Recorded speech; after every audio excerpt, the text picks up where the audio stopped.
Good morning, dear participants. This is the online session 8 of Module 2, Course 1 of the Institute for Satyasai Educare of South Europe. Today, we will speak about silent sitting and meditation on the light, the purpose of which is to establish peace. We mean peace in our heart. Not that peace among nations, which is absence of war, because technically that belongs to the value of nonviolence. Of course, you might say that if absolutely everyone had peace in their hearts, there would be peace among nations. Sure. But the same might be said about love. The quest for inner peace has filled many pages in world literature. You could say that most human activities are oriented to getting peace from the compelling requests of desires. When you wish for a new car, your heart is not content until you have its keys in your hand and you are out for that maiden trip. At last you feel in peace. However, there has to be another way to get peace that doesn't cost 25,000 euros. And that lasts much longer. You might even enjoy it for the rest of your life, and that is silent sitting, especially if you meditate on the light. To learn everything about this fascinating subject, we are fortunate to have with us Mrs. Brigitte Kashtan. Are you there, dear Brigitte? Yes, dear Jordi, I am there. Good, Brigitte, how are you? Listen. When I asked Google about your place, it said that you live below sea level. I didn't believe them, but is that true?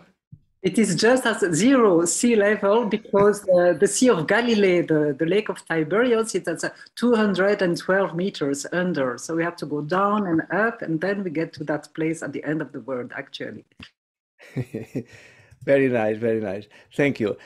I must tell you that Brigitte Kashtan was born and educated in Belgium. At 10, her family moved to France, where she studied at the Catholic nuns' school. After completing academic studies in Paris, in 1977 she moved to Israel. She is presently living in a small kibbutz called Hukuk, near the Tiberias Lake. That's where she was saying now that it's below sea level. Brigitte graduated in clinical psychopathology at the Catholic University of Paris, and she studied philosophy at the famous Université de la Sorbonne. She served for many years at the University of Haifa on psychotherapy and research. Also at other public institutions, like a mental health hospital, in which she completed her training as a senior clinical psychologist and supervisor in psychotherapy. She became their chief psychologist. She has been working privately as a consultant on clinical psychology and psychotherapy, specializing in the fields of transpersonal psychology and spiritual thanatology. That's the research on death and after death, as you know. In Israel, she has been lecturing at universities, colleges, and nursing schools, also training school teachers. She also made talks in Europe and contributed chapters to collective books, namely Meditation and Psychotherapy, and Confronting Dying and Death. On a more personal key, Brigitte appreciates music, especially singing, as a bridge to higher realms. She has published 4 inspirational music CDs and guided meditations. So, dear Brigitte, will you please enlighten us about the science of silent sitting? Thank you very much, dear Jordi, for this wonderful introduction. So, dear participants, happy to have the privilege to talk today about the technique of silent sitting, which is also called inner tuning or tuning in, and meditation on the light, as we shall see soon. We shall first connect this session briefly to the previous one, connecting this technique especially with the human value of peace, and also, even more briefly, with the other human values. We'll explain what is this technique of silent sitting, as it is used very broadly by teachers and educators of these programs, such as education in human values. We'll see how important it is. We also address the broader topic of meditation and its deeper meaning, which is the connection with the higher self, as we shall see. In this presentation, we'll actually focus mostly on adults, because for us as educators, whether we are teachers, parents, grandparents, it is important to learn how to connect ourselves first with inner peace, with calmness, with equanimity, inner freedom, all these qualities that we shall detail further today, so that we may be able to teach all these and to radiate all these to children, to other adults. We first have to connect ourselves. So we'll talk about how to use these with adults, but as our purpose is children, to teach is to children, we'll see towards the end of this first presentation, we'll have the privilege to hear Verica Sekulic-Opacic. She will share with us, out of her very long experience as a school teacher, her practical tips on how to best convey this technique of silent sitting and meditation on the light with children, including younger children. She has a lot of experience. So we'll have that precise information, how to teach these with children. Then after the short break, we'll have the second part of this session, and Esthercris, Puentes, will lead a wonderful workshop showing how to practice and teach the silence sitting technique, guiding us into a meditation on the light. So we'll have a full session.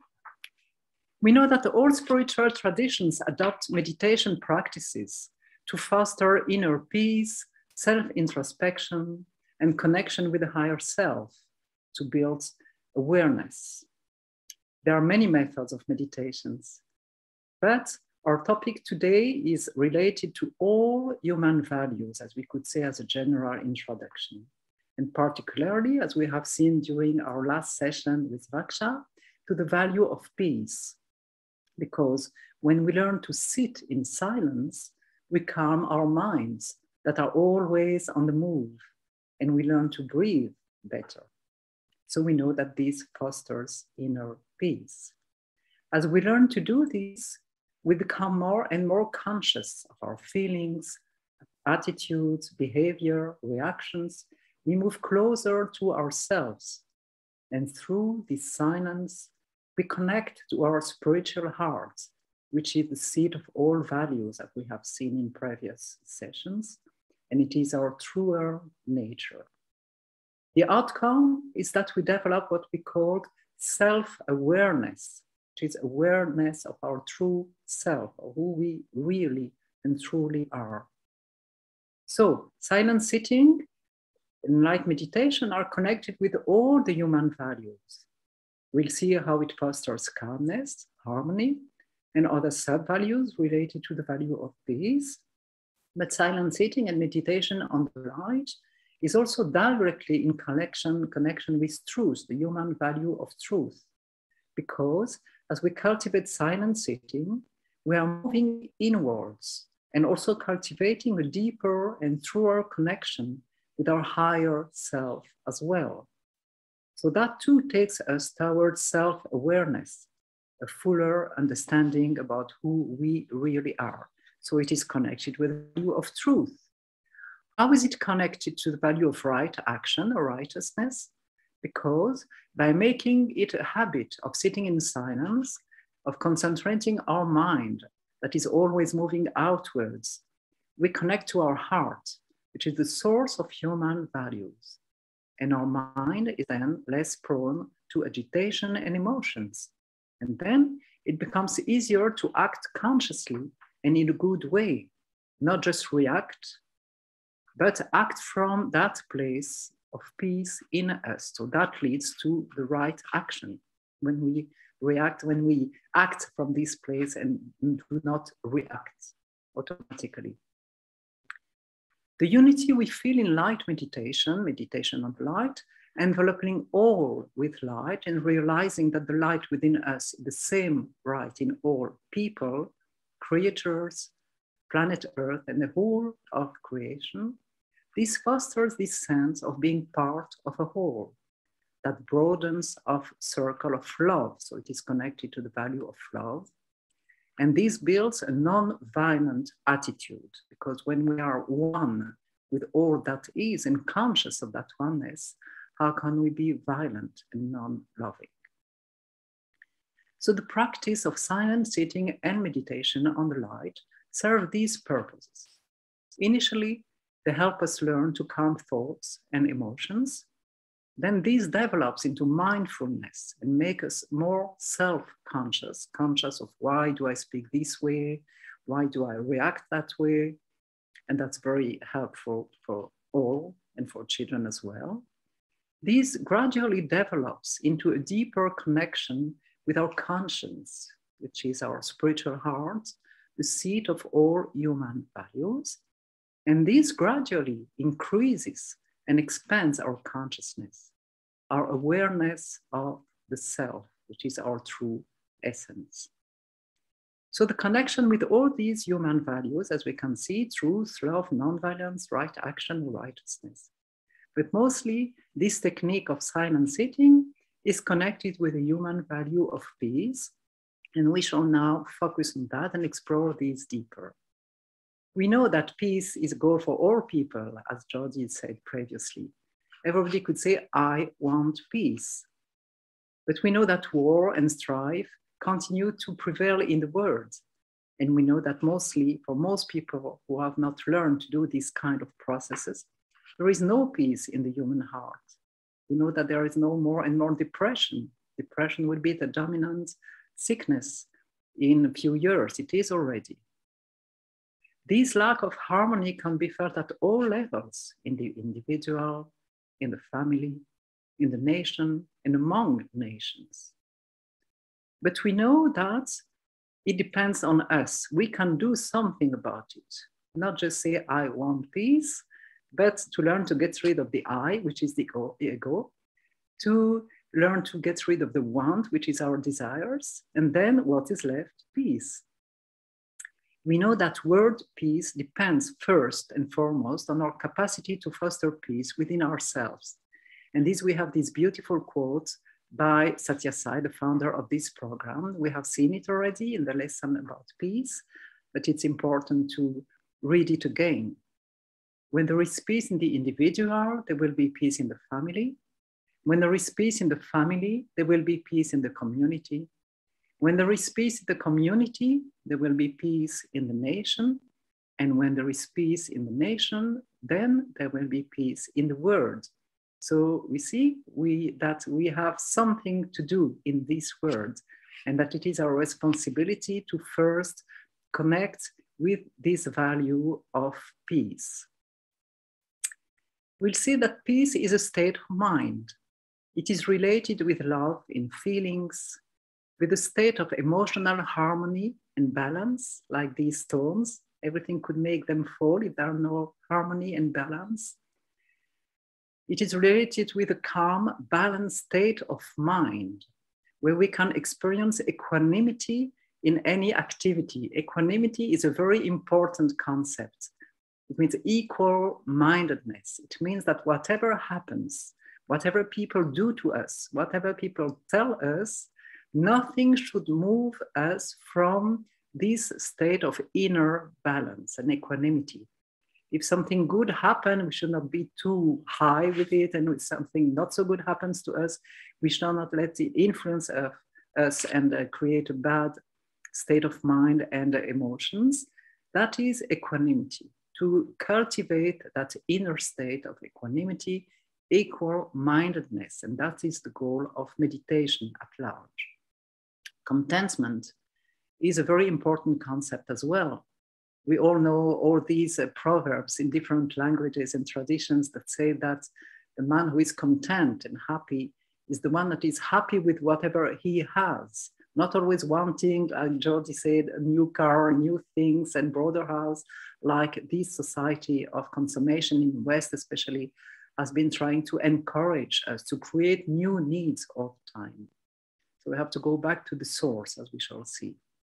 Non-attachment is also a very important concept, because the more we are attached to people or things, then when these are taken from us, this creates suffering and depression and all these emotions that take us in a less good state of mind and feeling. Silent sitting fosters peace. And this, we have that wonderful quote by the founder of this program, ISSE-SE, who said that in order to experience peace, you have to calm down the mind waves and mental agitations, and then you will be able to see deep within yourself and taste the serenity and peacefulness of your true self.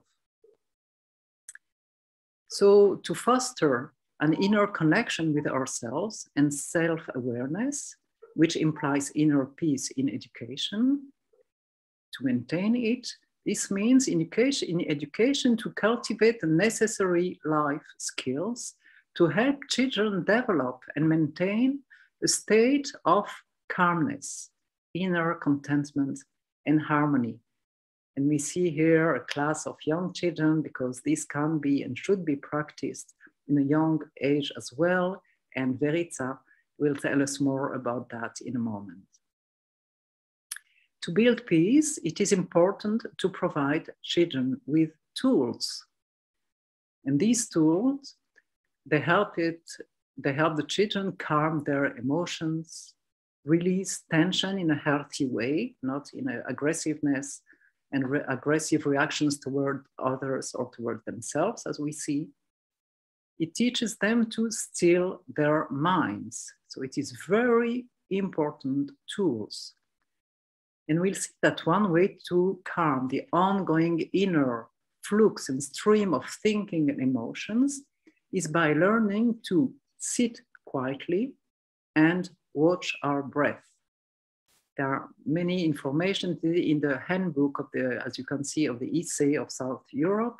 In the site, you can see more information and details about this. So silent sitting improves and cultivates inner silence. What is silent sitting, this technique that we are talking about? It is, first of all, a relaxation and concentration exercise capable of reducing stress, of reducing the level of noise in the class, and reducing physical restlessness, which is a very precious tool for all teachers. We know that children are many times restless, there is a lot of noise in the classes. So many teachers actually who have learned this technique start every lesson, every class with a few minutes of this wonderful technique of silent sitting. Because even if it looks like a waste of time of a few minutes, it can take only a few minutes, but it's not a waste of time at all, because it helps the children better be present, better tuned in, as we see here. And so the class goes in a much easier way. It is a very safe and easy method for children. And it is known also as tuning in. As we heard in previous sessions, we can be compared, each of one of us, also each child, of course, as a musical instrument. And we have that tendency to get out of tune, like a guitar or any other instrument that gets out of tune, and we know how it sounds, not good at all.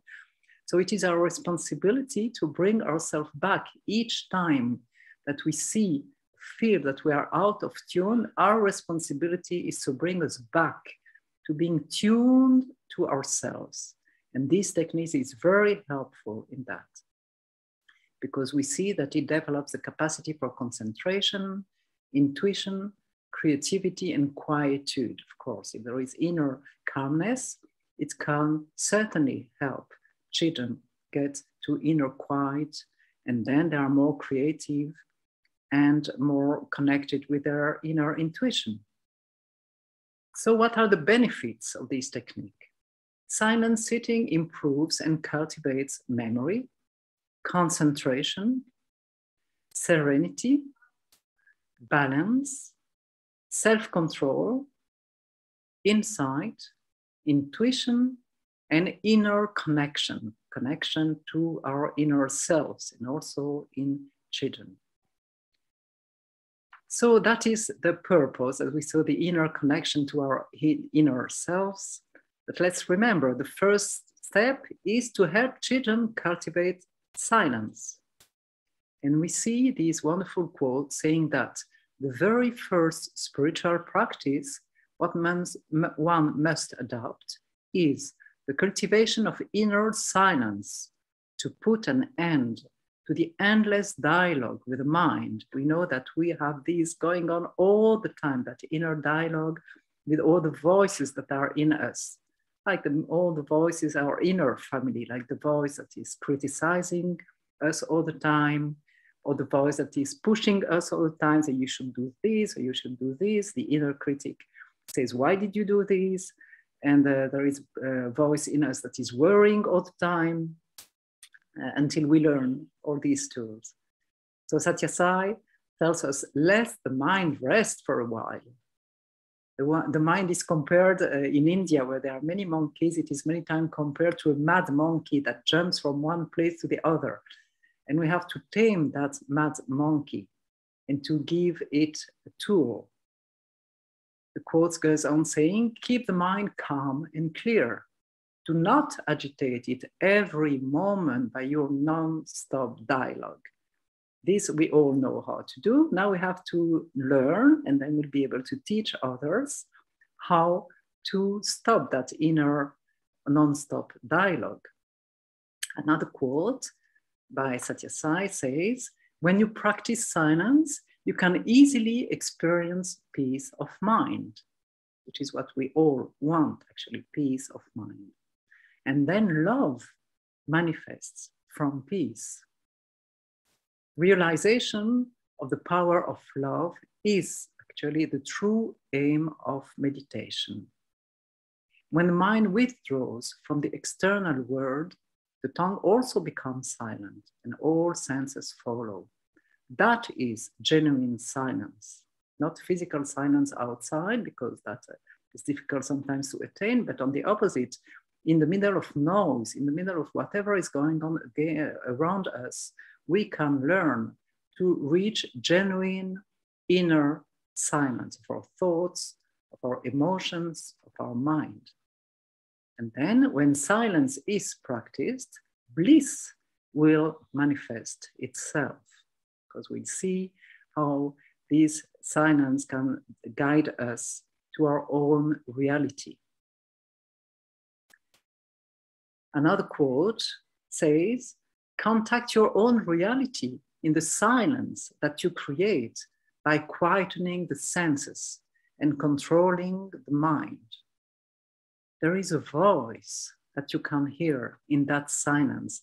We know that in many traditions, there is that concept of the inner small voice of, you could say, of our higher self, of higher power. But for this, we first have to quieten the mind, quieten the senses, control the mind. Otherwise, how can we hear that inner voice? So we see that silence takes us to peace of mind, and that this peace of mind and silence connect us to our higher self. And we remember that this is the seat of human values, and that love, the human value of love, is the actual undercurrent. And this builds self-awareness. We know that different spiritual traditions have talked about meditation, sometimes calling it by different names, like in Christian traditions, it's called more contemplation. And we know, first of all, that the meditation has become popular also in the West in the last decades, thanks to spreading of knowledge about Hinduism, Buddhism, Taoism in the West. in 1970s and on, when people searched for inner peace and for tools to achieve this, they looked first in the East, because there it is more well known, or the path of Patanjali, you know, going from the yoga, from this physical postures, going on to breathing and all concentration, and going deeper and deeper until the stages of meditation and illumination, enlightenment, samadhi. So we know that Hinduism has provided wonderful tools for that. Also Buddhism, the Buddha has talked about it. So Taoism, like the ways of Tai Chi and others, it's actually meditation in movement. But searchers have rediscovered that these practices of meditation have always existed also in the monotheistic religions, monotheistic spiritual practices, and that is more in the mystical streams. Like for Judaism, it is more developed in Kabbalah and in the stream of Hasidism. In Christianity, it has been developed and talked about since the beginning. The first centuries of Christianity, the fathers of the desert that live here, around here, in the what is now Israel and around, of course, Egypt and all these countries, it was called hesychasm. In the first centuries after Christ, the fathers of the desert called these hesychasm, which is a word from Greece that means tranquility, inner silence. And they had tools, very precise tools, how to cultivate that through special techniques of breathing, special techniques of what we call now mantra, which is a word from India, but it is going on and on with a special prayer, asking for help from God and the Christ in Christianity. And we know that in further movements of mystical traditions in Christianity, mystics, great mystics such as Teresa de Avila, such as San Juan de la Cruz in Spain, both of them, such as Master Eckhart in Germany, such as Hildegard von Bingen, also in Germany. All these great Christian mystics have found this inner treasure. There are a few metaphors that we'll see that were developed in these different traditions. In Islam, these mystical traditions have been developed especially in Sufism, with such great names as Rumi, as Ibn Arabi. They have found this inner treasure, and they wrote about it, talked about it in wonderful ways, guiding their students to this inner silence. And we'll see that there are wonderful metaphors, like when we are looking for peace and inner happiness, it's like this wonderful photo of the deep sea, where we know that there are sometimes treasures and there are many times pearls. So we see that deeper, after we saw that this meditation brings to inner freedom from our continuous flow of thoughts and emotions that enslave us, that costing waste of time and energy. Deeper, when we go deep, like we dive into the sea, it brings to the search for the inner kingdom. Also, Jesus has talked about it. The kingdom of heaven that Jesus has talked about, it is inside. The pearl, the treasure in the field, also a parable from Jesus. The most secret room of the inner castle, this is a metaphor from Santa Teresa de Avila from Spain. Various metaphors in the sacred texts. So it's important just to remember that universality, that these meditation, different techniques of meditation have been developed in all the spiritual traditions. Now we'll come to talk more specifically about this meditation on the light, because we could just use silent sitting, but as we saw with the mind being a man-monkey, it is better to keep the mind busy with something, with some content, some visualization, also techniques of breathing. So we'll see this technique of meditation on the light. It is broadly used by teachers of Satyasai education in human values. So we'll see here a few quotes by the founder of this program, talking about how could we use the concept of light in the visualization. We know that meditation involves deep subjective quiet, the emptying of the mind, and filling oneself with the light that emerges from the divine spark within. Many traditions, most of them, they know that, and they talk about the inner light. We know that we are all divine sparks, right? We have that divine spark within. All traditions talk about it.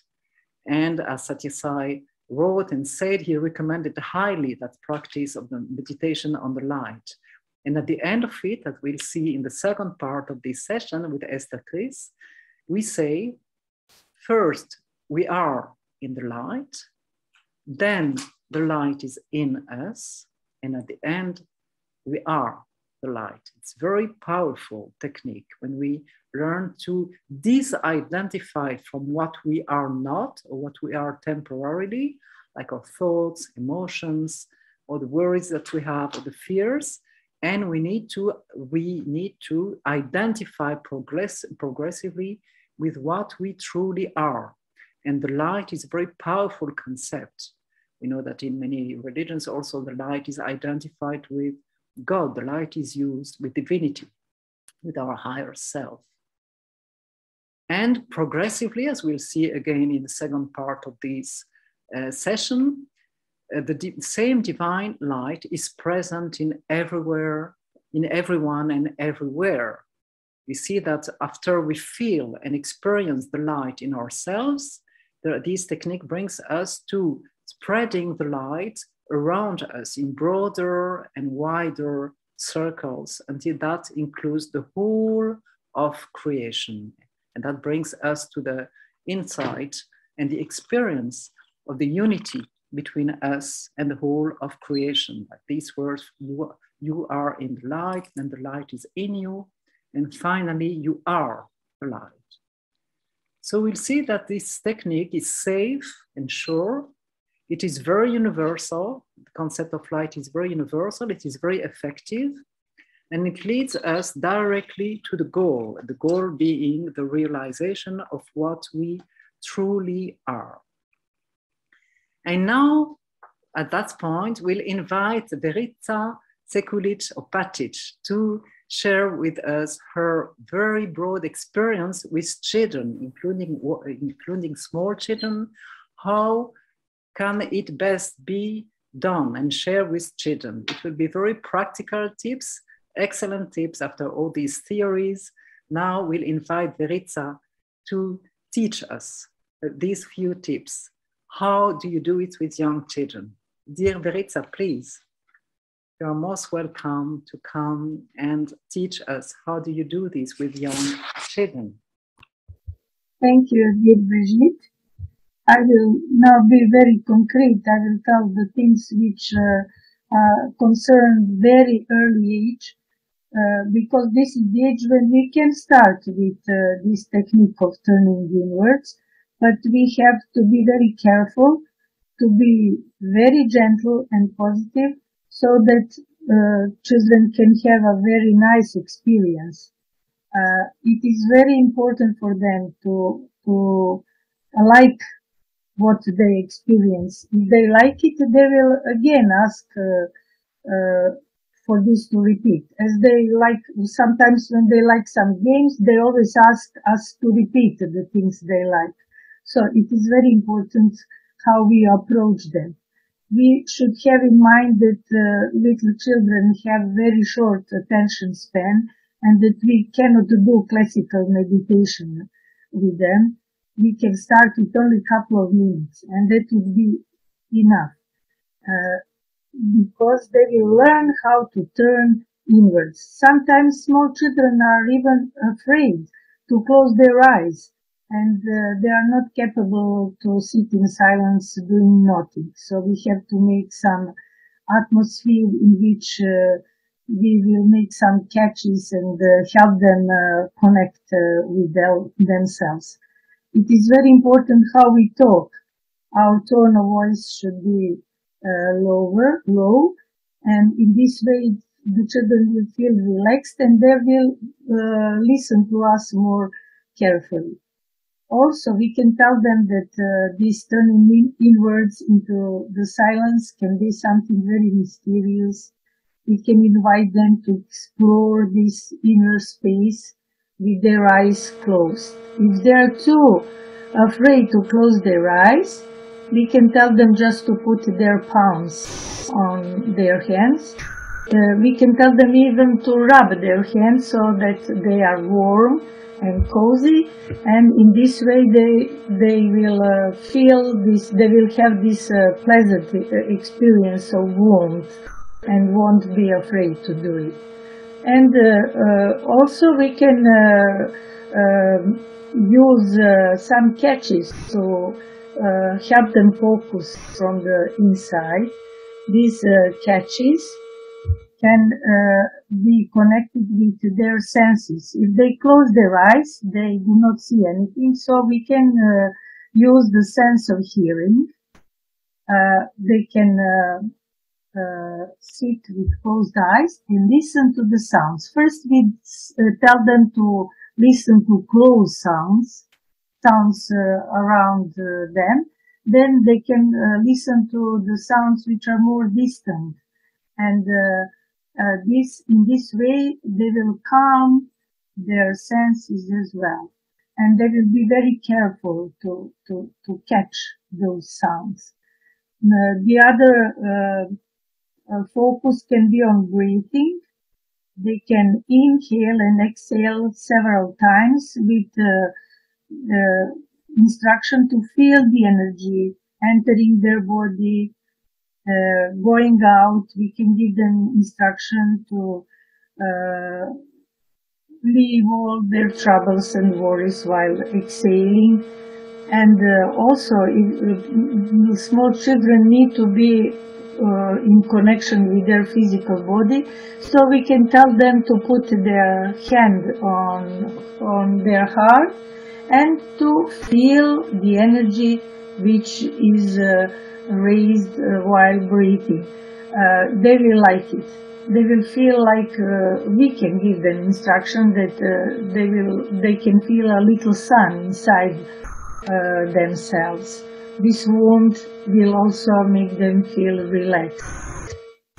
When sense of sight is in question, we can also, with the elders, we do this focus on flame of a candle, but with small children we cannot do it. The flame is restless and it can be dangerous to have a flame close to children. But we can make some drawing of a flame. They can draw this flame by themselves on a cardboard, and we can put this flame on some kind of wooden stick or ice lolly stick, and they can keep this in front of their eyes, and in this way they can be focused with their sense of sight. It is very important to know that only a couple of minutes is more than enough. They will be relaxed and they will be focused and they will be in contact with themselves. The most important thing of all is to make this experience pleasant. So let us not be too critical. Let us not give instructions like do not speak, be calm. We should do it in a positive way. We should invite them, use their imagination to help them be curious and invite them into this magical world of our inner heart. Thank you, Brigitte. Very much, dear Verica, for these wonderful tips. They are very precious to have the wonderful experience of teachers and educators, especially for younger children. Very important. And now, as we are coming towards the end of this presentation, we'll just enjoy a few quotes to create an atmosphere of universality, inspiration, and wisdom coming from different facets, words that go directly and connect to our spiritual hearts without the need of further explanation as such. So we just see this quote by Swami Vivekananda, another very important spiritual teacher from India, the 20th century. He also went to America, to the United States especially. He was very helpful in spreading these wonderful ideas and teachings from the rich treasures of Hinduism. So he said that when an idea exclusively occupies the mind, it is transformed into an actual physical or mental state. So when we use that concept of light, like in the light meditation on the light, we actually create light in ourselves. We'll experience that in a moment after the break with Esthercris, having light in our mind, in our whole body, in people we like, people we don't like, in the whole of the earth, the solar system, and the whole of creation. So when we think of light, when we imagine light, we actually are transformed into an actual physical and mental state. And this wisdom has been proven in laboratories of neurology, neuropsychology, neuropsychiatry, when the surgeons put electrodes on the head of people, volunteers, and they meditate, for instance, or if they can check what is going on in the brain, they can actually prove all that wisdom that has been there for thousands of years, for instance, in Hinduism and other traditions. Even in ancient Egypt, there were such techniques. So, and the same, even it's used for sportsmen.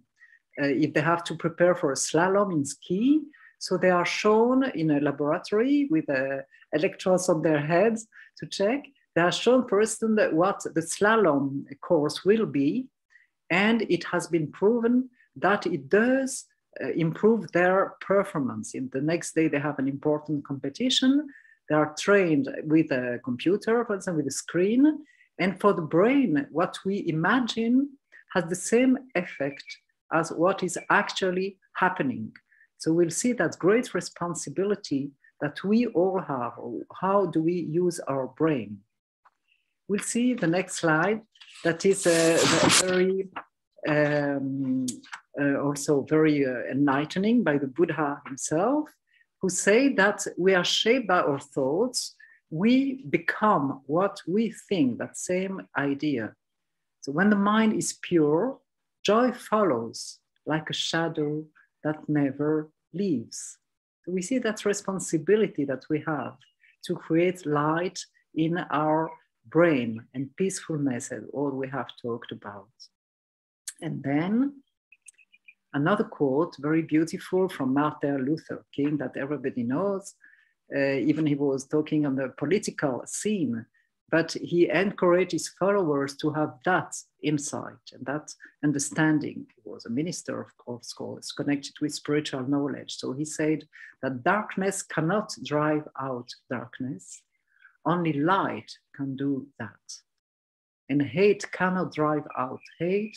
Only love can do that. Very important to know that if there is hate or whatever, or darkness around us, the only thing that we can do and should do is to connect to the light and to love and to the other human values. This is our responsibility, and that is how we are able to influence what is going on outside of us. Rumi, the Sufi mystic, also said something very beautiful. He said, "Don't you know yet? It is your light that lights the world. If everything around seems dark, look again. You may be the light." So again, the importance of our individual, personal responsibility. The more we connect to that inner light, and the stronger we make that connection, then that light and love and peace and truth and right action and everything is spreading outside of us. That is a huge responsibility that each of us has. And we know that the great mystics, some of them, they knew very well that even sitting in a cave, like in the Himalayas, or sitting in a monastery in the West, Christian monastery or Buddhist monastery in the East, these may have more influence that, for instance, political action, although each of us makes, of course, our dharma, what we are supposed to do in these worlds.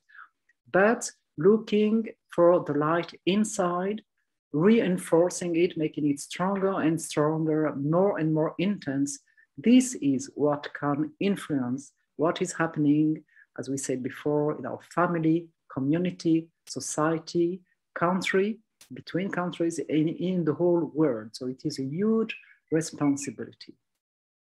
So meditation on the light also fosters unity, because the lights represent both truth and love flowing from our hearts. And the concept of light is very powerful. We know that the flame is the one that never diminishes. From one flame, from one candle, it is possible to light many, many candles, many, many lights. It does not, it only increases if we share the light, unless the other elements like water, if we have water and we share, it diminishes, etc. So light is a very, very important concept. Another mystic, Abraham Hicks, said, "You are not here to bring light into the world, you are here to be light." So again, that's responsibility that is encouraged for each of us. We are here to be the light. So to summarize this session, we can say that to build peace starting from one's daily life, it implies helping young people become self-conscious, conscious of themselves, of their reactions, as we have seen, etc., so that they may learn to manage their emotions and desires. And then we plant the seeds of positive and constructive thoughts, words, and deed. And when they learn to do so, they learn to attain contentment, self-confidence, confidence in who they really are, their true nature, fearlessness and courage, even if everything is dark outside, even people are behaving in a bad way outside, or the children or the people when they're elder, they are confident in their own way. They have that courage that the connection to the inner values gives. And most of all, it gives inner freedom from ourselves and from our emotions and thoughts. Inner freedom is a very great and important concept. And we'll end with a final quote by the founder of this program. It says, "The goal of the practice of meditation is the understanding of oneness. We come to see ourselves and all creation as manifestations of the same love. The false illusion of separation vanishes. Meditation helps to go from I to we, from the individual to the universal, from the individual thought to the source from which everything emanates. Just as an archer has to focus all of his attention on becoming one with the arrow to strike the target, the one who practices meditation has to focus his attention so that from there, one can directly reach the target where everything is silence, being, surrender, divinity, the self." So here we end this presentation, and then we can open the dialogue to questions and answers. Jordi? Thank you so much. Thank you so much, dear Brigitte. It has been very, very interesting. I mean, thank you for the beautiful presentations, beautiful slides. And I found very fascinating that even the first fathers of the Hesychasm, they use mantras. That's something I didn't know. Your scholarship in the matter is impressive. We also have to thank Verica for her practical knowledge with children out of her experience of so many years. So now we're going to receive any questions that you have, and we will try to reply them in the 10 minutes or so that we have.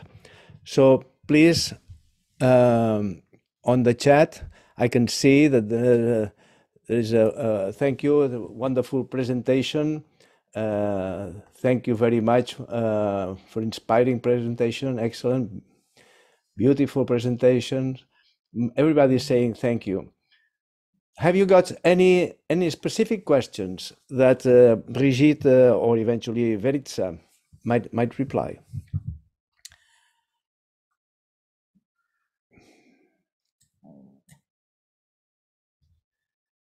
In fact, if there are no questions, we can do silent sitting, can't we? We can just. We'll be in the second part after the break. We'll have a wonderful with the Esthercris. We can do silent sitting anytime. Oh, yes. Anytime. It's so nice anyway. But it is true that in any situation, one thing is what Verica was saying, that you can teach children, and I remember once being with children. It's not my job, okay, to be with children, as you know. It's rather with grown-ups. But I remember being in a class in India with many people and talking. They were talking, you know, the usual agitation, and I did like a plane was coming and saying.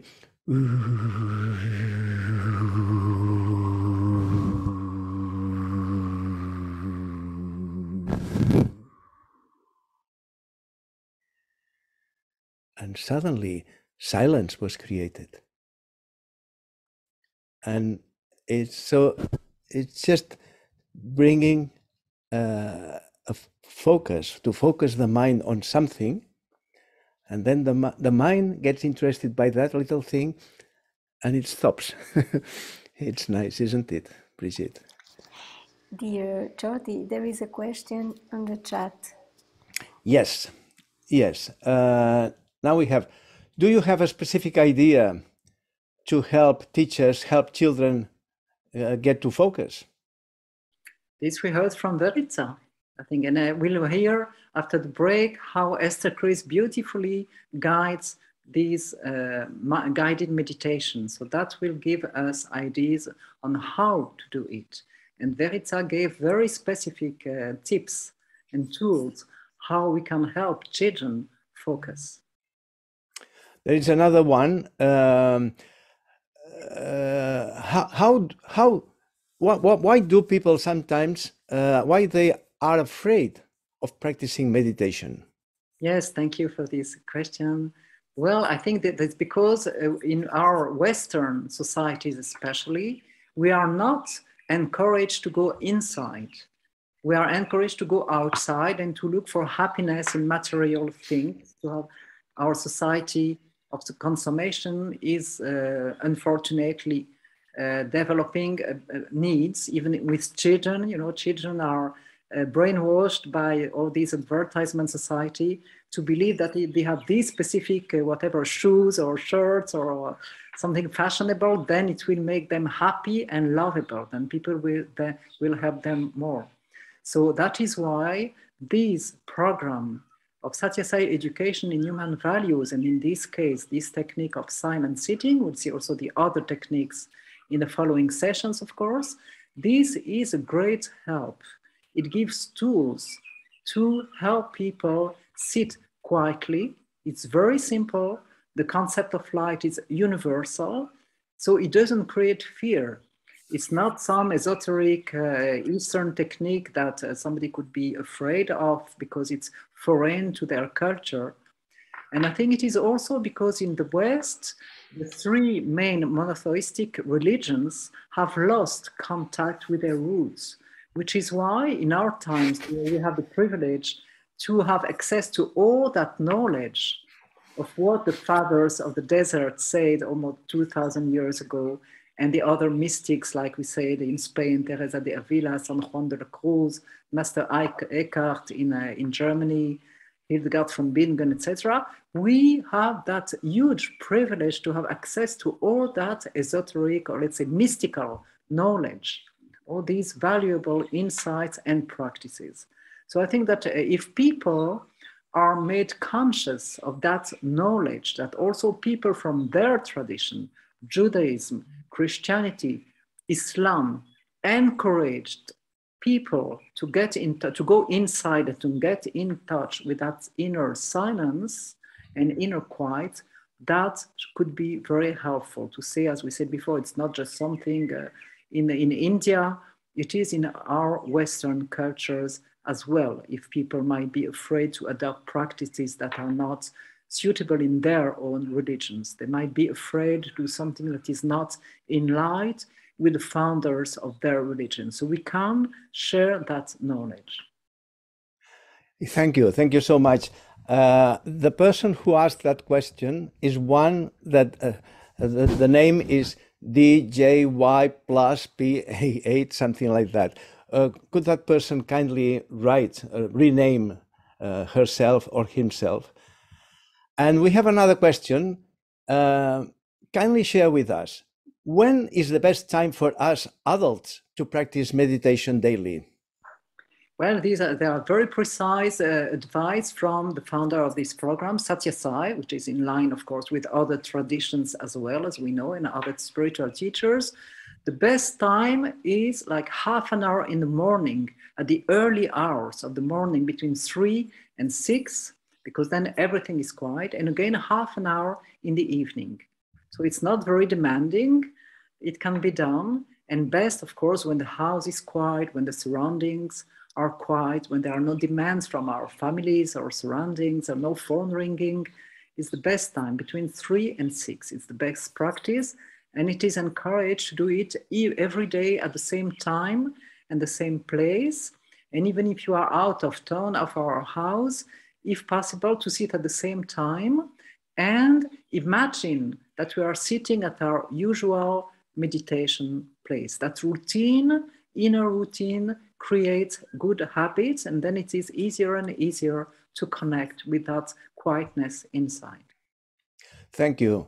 Another one, how to keep motivation and inspiration to do the silent sitting when the surroundings are very disturbing and it becomes difficult to do silent sitting? Yes, thank you for these very good questions. We got money, eh? We got plenty. I think everyone. So because the more we do it, the better it becomes. And then we become more and more addicted in a good way, in a positive way, of course, to that silence and that quietness. And again, of course, the surrounding is noisy. That's our challenge. But if we start the day before the noise starts, between 3 and 6 a.m., with that connecting with silence and peace, etc., then our challenge is to keep it better and better and longer during the day and all the disturbances. And then we learn to come back to it better and better and faster. That could be actually the measurement of our spiritual progress, of our spiritual practice. It's like gymnastics, somebody who wants to develop their body, so they practice gym or whatever sport. When we want to learn to play the piano or to ride a bicycle or to drive a car, we have to practice. So here it is spiritual practice that has been recommended by all spiritual teachers. The more we do it, the more we enjoy the results. And then the easier it is to do it every day, or the more that we can. And how can you work with children who suffer TDAH or similar diseases? Yes, well, Verica gave very good pieces of advice. You start with some short time every time, and if they are afraid to close their eyes, they can be encouraged to stay with open eyes. You can use the flame, the actual flame in the middle of the class or whatever, or in front of the child, or a photo of a sunset or a sunrise, whatever is easier for them, or like Verica shared, audio, stimuli, whatever is easier for the child. Some children are very connected with music, for instance. So music could be used. With each child, we could use whatever is most adapted, and to be flexible after we learn for ourselves to practice the general technique. And once you have found, more questions, of course, once you have found this inner peace and a state of harmony, how do you recapture this sensation of tranquility afterwards? Because this may be a fleeting state. How do you recapture it? Again, same kind of answer. The more we do it, the more stable it is in ourselves. And that the light, the connection it's easier to reconnect with. The more we do it, we practice it. It is a practice. It doesn't come by itself, the same as we learn whatever. So the same here, it is learning to connect with that deep quiet and harmony. And then whenever we go out of it, as we said earlier, it's like an instrument. When we feel that our instrument is not tuned anymore during the day because something brought us out of it, and we all have set an excellent example of how easy it is to go out of our inner calm and quiet. So our practice that we do in the morning, evening, whenever we can, if we cannot on that time, it helps us come back to the quiet and the calmness and the inner harmony. Exactly the same image as tuning a guitar that has gone out of tune. So we can use that image, that metaphor as well. That's wonderful, Brigitte. Thank you so much. People are very happy. They are saying that really you are fulfilling their questions. You are answering their questions. There may be more questions, but we are out of time at this moment. So anyone that wants more, please write to the same email address from which you receive the link for this meeting. So thank you, all of you. We are going now to have a brief pause, about 7 minutes, and we'll come back later. Thank you. Yes, hello back. We are going now to start the workshop. But first, let me tell you that while I was listening to Brigitte's inspiring presentation, I couldn't help thinking that what she was describing is a natural behavior of our brain. As she clarified, for thousands of years, people have known a 3-step technique that will give you peace.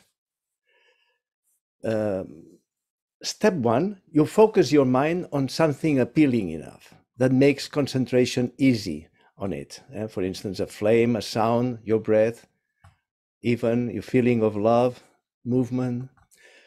You can call it the seed. Step 2, your mind discards everything else and you stay a long time engrossed in that seed, fully fascinated. Step 3, suddenly your mind disconnects from the senses. It forgets the seed and you find yourself in a new state of consciousness. Inside, we know it's a new state, but from the outside, even science has verified that our oxygen consumption drops by about 30%, nearly 1/3. So something is happening and it's powerful. I repeat, it's a natural event known to all cultures. Therefore, it's unrelated to religion, although all religions have used it. And people give it different names. As Brigitte mentioned, in the Christian path, people call it contemplation. This experience is called contemplation. Instead, we are speaking about meditation on the light. So one might wonder, meditation or contemplation? Well, it doesn't matter. The origin of calling it meditation possibly is that the British merchants that went to India, when they saw that the Indians were talking about samadhi, they translated it as meditation. As simple as that. Instead of contemplation, they use meditation. But whichever name, don't be misled by the words. The important thing is the experience, which, although it was very old, it had been shrouded in mystery until Sathya Sai explained those 3 steps with his usual clarity. Above all, he taught people to experience them in a practical way, very easy, as our next speaker will teach us. Let me introduce her. Esthercris, are you there? Yes, dear Jordi, I'm here. Good to see you. Good to see you. Esther Cristina Puentes was born in Colombia, inheriting the country's joy of living and an interest in the wisdom of the local sages she met. She graduated from a French school in which she learned the importance of logics and structure. Later, she made the highly spiritual master Satya Sai in India, in parallel with the American pragmatism of her further studies. Thus, she has benefited from a mixture of cultures, skills, and knowledge. She is also a global citizen, living some months in Europe and the rest in Colombia. She studied psychology at the Universidad Católica de Colombia and obtained there a diploma in business management at the Universidad de los Andes. She graduated as a Vedic master of the Chopra Center University in San Diego, California. Later, she became an executive mentor and certified coach by the International Coach Federation of the United States. Esthercris has more than 30 years' experience training executives and their teams. Her clients are multinational firms from more than 15 countries. She is an expert in collective intelligence and co-authored the book Co-Development, To Grow Thanks to Collectivity, that was published in Spanish and French. She has written articles, documents, and made videos introducing various organizations to the human values. She created the Circle of Presidents, a space to expand the awareness of top-level executives by developing the way they interact. Esthercris was one of the founding members of the Institute of Satya Sai Education in Human Values of Colombia in 1989, and she has given training seminars and lectures in different countries of Latin America, providing support to other ISSEs too. She is now in the coordinating team of this online course in English of the ISSE Institute, and also she is a member of it. Her mission, she says, is to enrich life in organizations. Her joy is to accompany the development processes of people. Her goal is to awaken them to a more comprehensive awareness in which professional work is both effective and enjoyable. Among her many qualifications, 3 stand out for today's workshop on silent sitting. 1, she has taught meditation on the light since 1994. She is also a primordial sound meditation instructor by the Chopra Center University in Los Angeles. And Esthercris is also a mindfulness meditation instructor. She even created a 40-session course on mindfulness. Now I'm curious, Esthercris, why do people say mindfulness? Wouldn't it be more appropriate to call it mind emptiness? Absolutely. I think this is the world. But well, we know that kind of meditation as mindfulness. So maybe it also refers to be full of light, because at the end we are connected with our inner light, even if we practice through mindfulness too. Thank you. So please go ahead and with this workshop that is going to teach us how to practically do this light meditation. Thank you, dear Jordi, for this kind and beautiful introduction. I think that this is one of the most beautiful techniques in this program of Satya Sai Educare. And I'm very happy to share with you a little bit more about this beautiful and profound technique that also help us to unite with our true self. So I will show you first of all the path we will walk together today. We will begin by the technique. Then we will have the opportunity to practice together a guided meditation on the light. And at the end of the workshop, we will be able to share with our members of this beautiful course the experience we have had during the guided meditation. So the most important thing is that during this workshop we can remember that we are going from a technique called meditation on the light to a stable state of mind. Let's begin by the practice.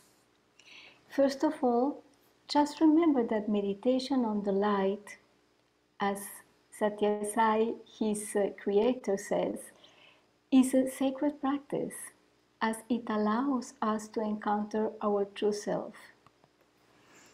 It is very important to do that, that we really have the opportunity to know how the tips for creating that space of inner conscious, we have to take care of some details of the practice. And the first one may be in relation with the place. Where can we go to meditate? The first thing that I can share with you is that we have to create a special place, the same place as Brigitte told us, and maintain it. But to create a special place, I suggest you to have it very beautiful. Maybe you can even use some flowers, put some flowers there, or maybe you can have a candle for this meditation, because you are going to open your inner heart, your lotus in the center of your heart. And make that place very tidy, because when everything is pleasant and tidy, it really becomes something beautiful and sacred. And maintain it. I mean, even if you are not there because you are traveling, you can always close your eyes and bring the image of that place into your mind. This is the first thing. So where? In that special place, like a altar in your house, for example. And when? As Brigitte has said also, it is very useful to make that practice at sunrise, between 3 o'clock and 6 o'clock in the morning, because it's the time when we don't have disturbances with the noises and the things that happen with the daily life. And at sunset, when everything is coming calm again, and we can close the day in that beautiful way too. At least once a day, it's good. And we can begin with a little practice of some minutes and then extend it. As you enjoy it so much, you will extend it to maybe 20 or 30 minutes each time. It will be enough. And how do we do that practice? The first thing is that we have to sit on a chair or cross-legged on a cushion, because when our column is straight, it becomes like an antenna of the divine energy that will follow through you, through us, when meditating. To help that posture, we can line our chin with our navel and stretch our spine.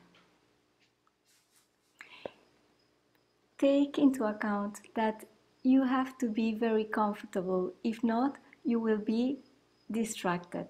So feel as comfortable as possible. Before talking about how to begin the meditation, let me tell you that we can only share with you the tips to be prepared for meditation, because the meditation itself will be something that will happen inside of you, and nobody will be able to give you an instruction of how to meditate really, because this is an inner discovery.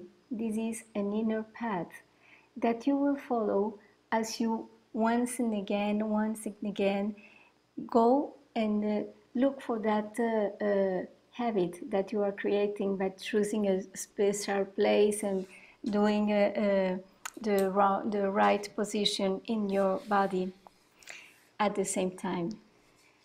Okay, so now begin with the meditation. The first part is that you have to set the intention to connect with your true self. Remember that meditation on the light is a practice that will enable you to take contact with your higher conscious. So be aware of that and have the intention of being connected with your true self. This is what will happen to you there. Focus your attention on our breathing is very special. And when we become very attentive to our breathing, we can even listen to a subtle sound.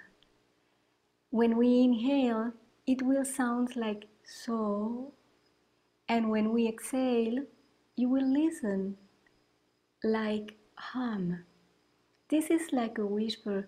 If you are very attentive, you will listen to it. This is why so hum is like a mantra that will be repeated during the day around 22,000 times. It always remembering us that we are that we are that divine spark that is inside of us. Then relax your body, because this is a very pleasant practice. So don't be nervous or tension, but just relax your body. Have your eyes half closed and watch the candle's flame if you have the opportunity of light one, or simply imagine it. But when you light a candle, put it at the level of your eyes, because it will help you to have a better concentration. Now, I will speak about these three main steps that Jordi had addressed some minutes ago.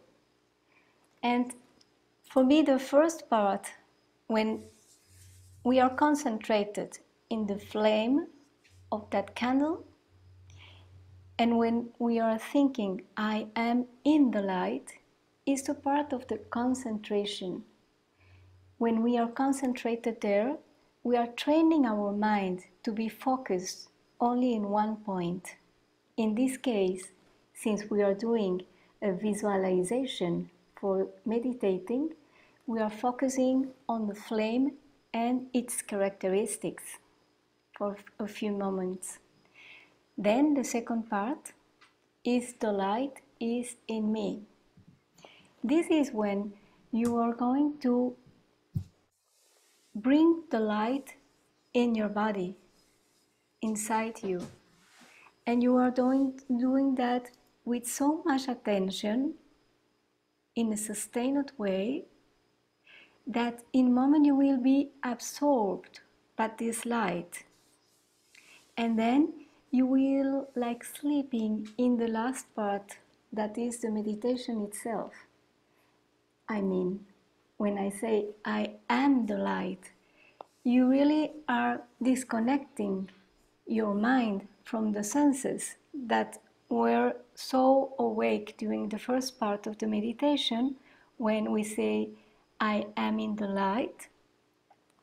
And then we forgot that we are meditating.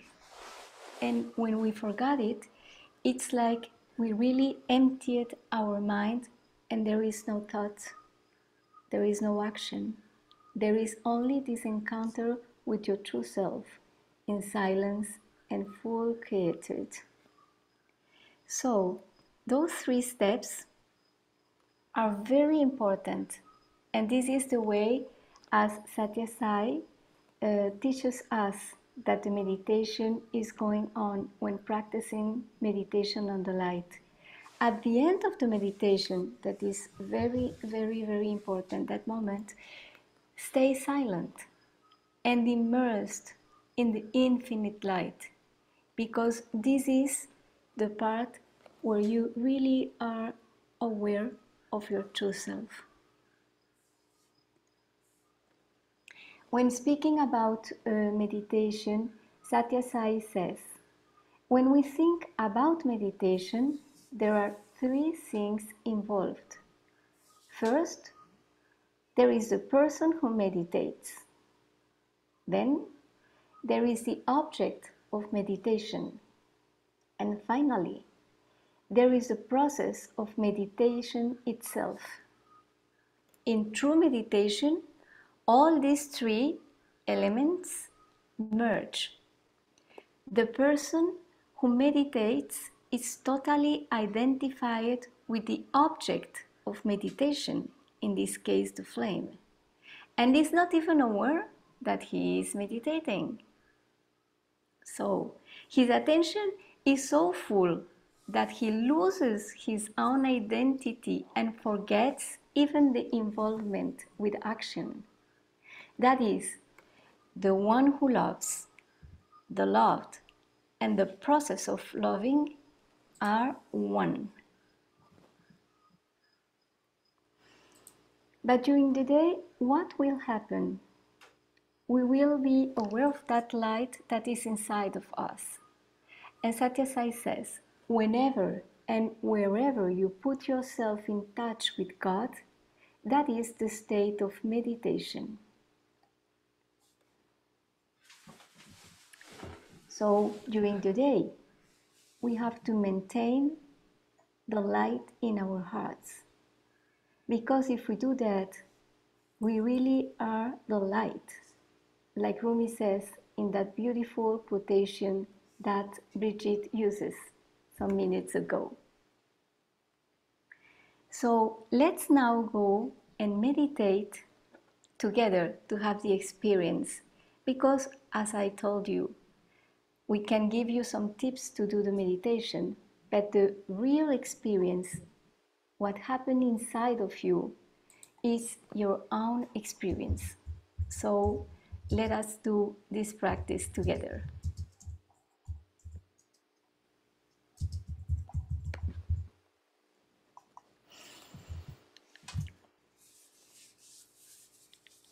Just be prepared for the meditation.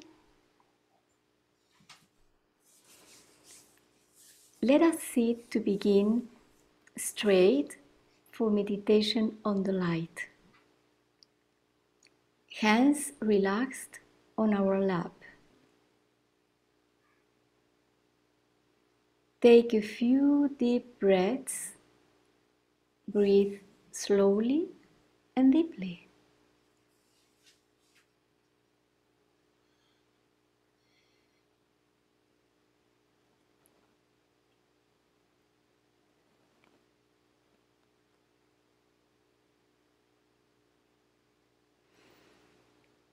If you have a candle lighted in front of you, just look at it, or just visualize it inside of you if you don't have a light in front of you.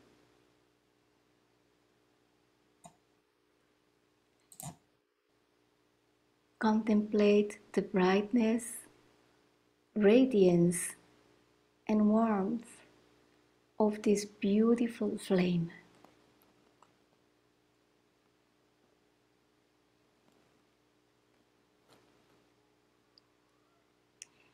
Fix your gaze for a few moments on the flame. Now, let us gently close our eyes and bring the light within.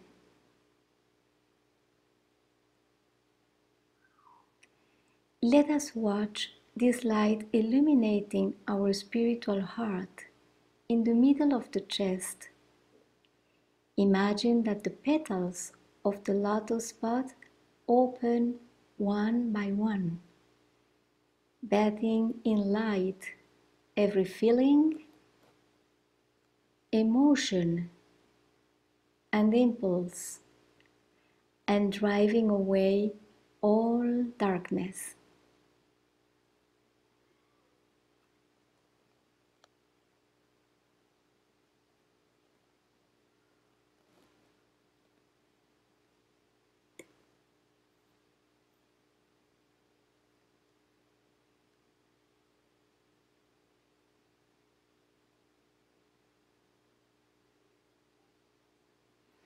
From now on, there is no room for darkness. It can only run away from the flame. Let us imagine that the light spreads and becomes brighter and intense. It penetrates all the body.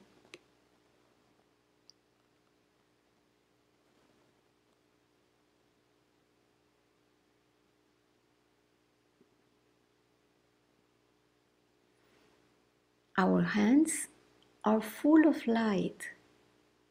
They are instruments of light, of love, and they cannot harm.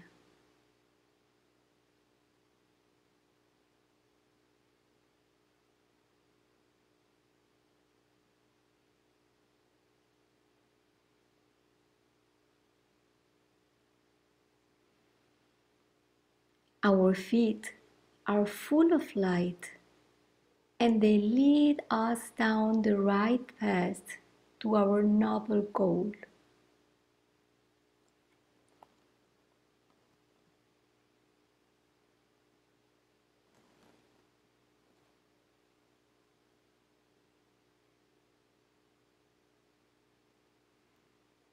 Now the light expands to the mouth, so we speak softly and gently, and lie, slander, and pride disappear.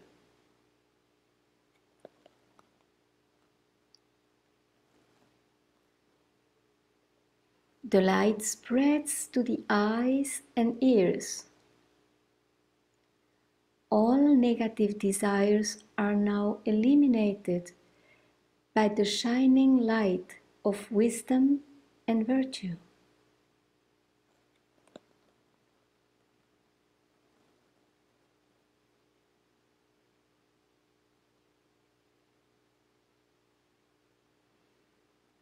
Now the head is full of light. All negative thoughts disappear. Where the light is present, darkness cannot exist.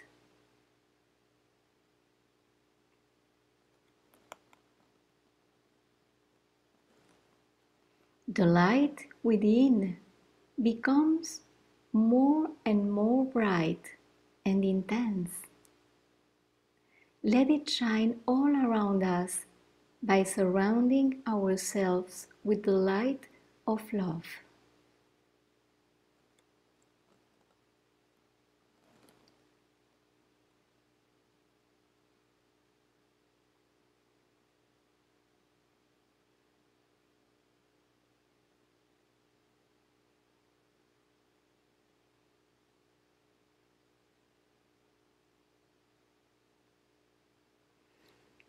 Let it spread more and more, embracing our mother, father, family members and teachers, those who we love.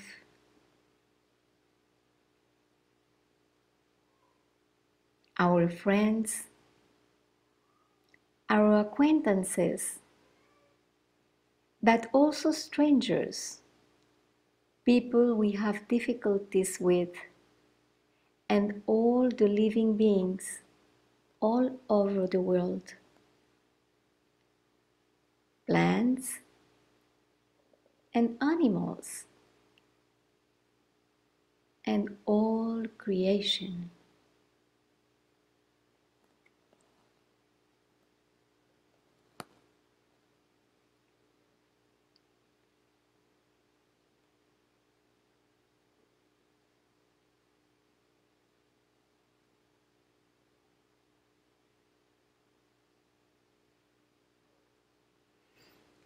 Everything is full of light and radiates permanently, and all is full of this radiant light.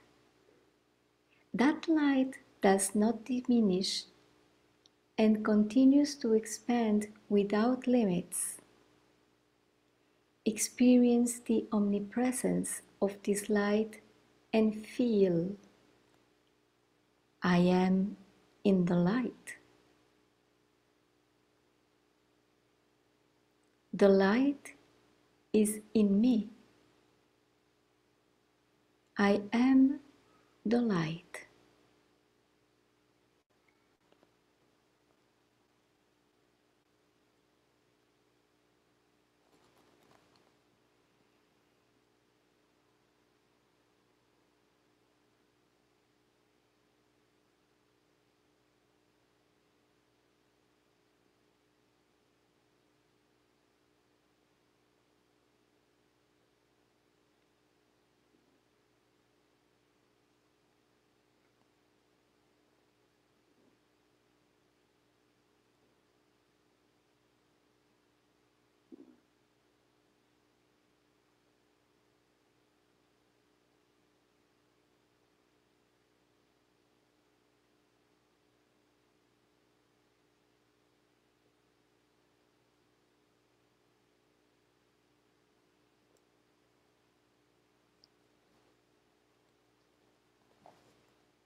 Very gently, let us become aware of our breathing, of every inhalation and exhalation. Let us bring back our attention to the center of our spiritual heart, to that lotus flower which is bright, bright, and bright. We breathe in and out slowly and deeply.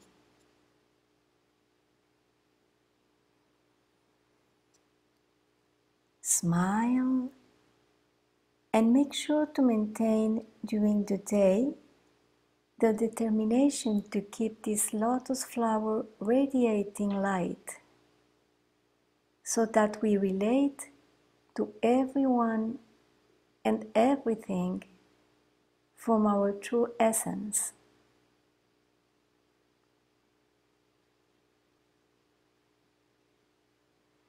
Let's maintain silence for one more moment. Slowly stretch and gently open then our eyes.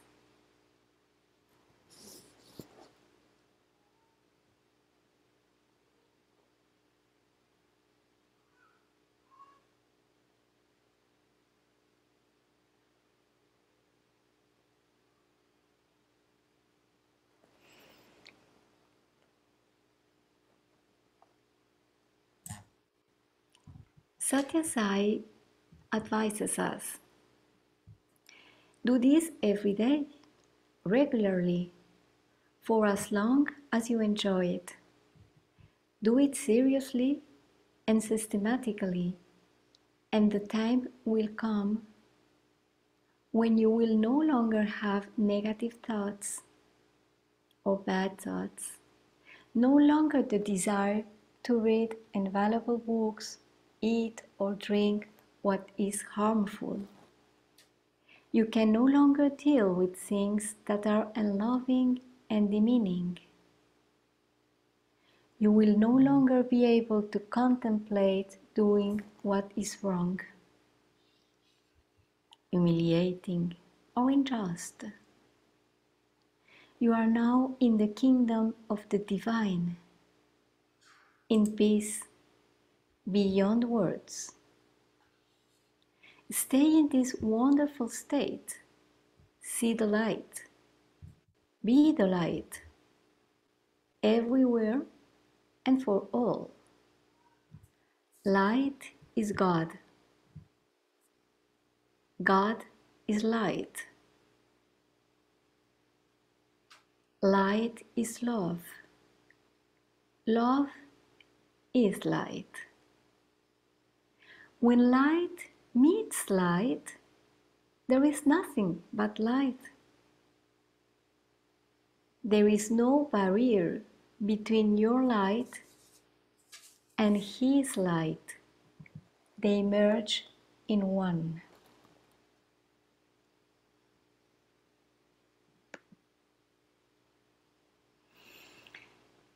Now, we invite you to keep the light in our hearts as we continue the workshop in breakout rooms.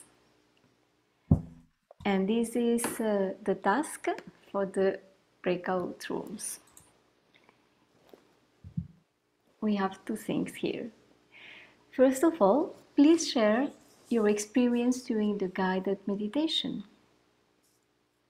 And then ask yourselves, how can you improve your meditation practice? I will put that in the chat so you can go to the breakout rooms in a minute.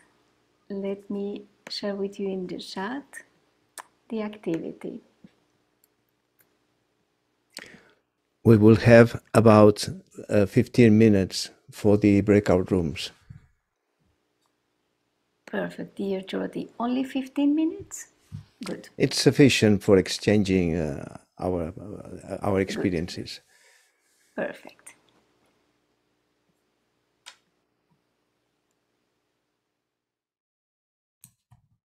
So we are all back, aren't we?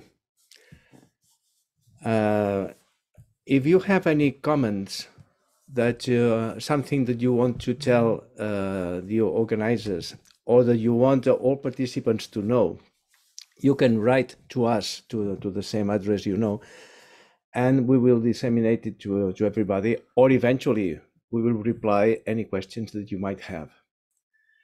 Now we are arriving at the conclusion of this workshop, and I would like to invite, for instance, Verica, if she wants to say goodbye and make a conclusion, because Esthercris unfortunately cannot open her video, and we want to see what is wrong with her. Verica, please go ahead.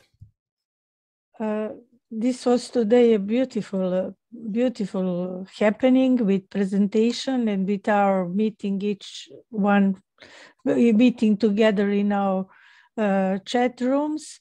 And I do hope that we will finish with peaceful feeling and with better state in which we started this meeting today. And I also want to announce that the next time we will have a session about storytelling. So it is also one of the parts of the classical class which deals with human values. And I invite everybody to meet again. And I want to thank Brigitte particularly for a beautiful presentation.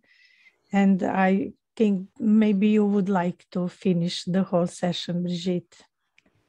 And well, actually, Esthercris already has been able to connect. So, Esthercris, can we hear your nice voice?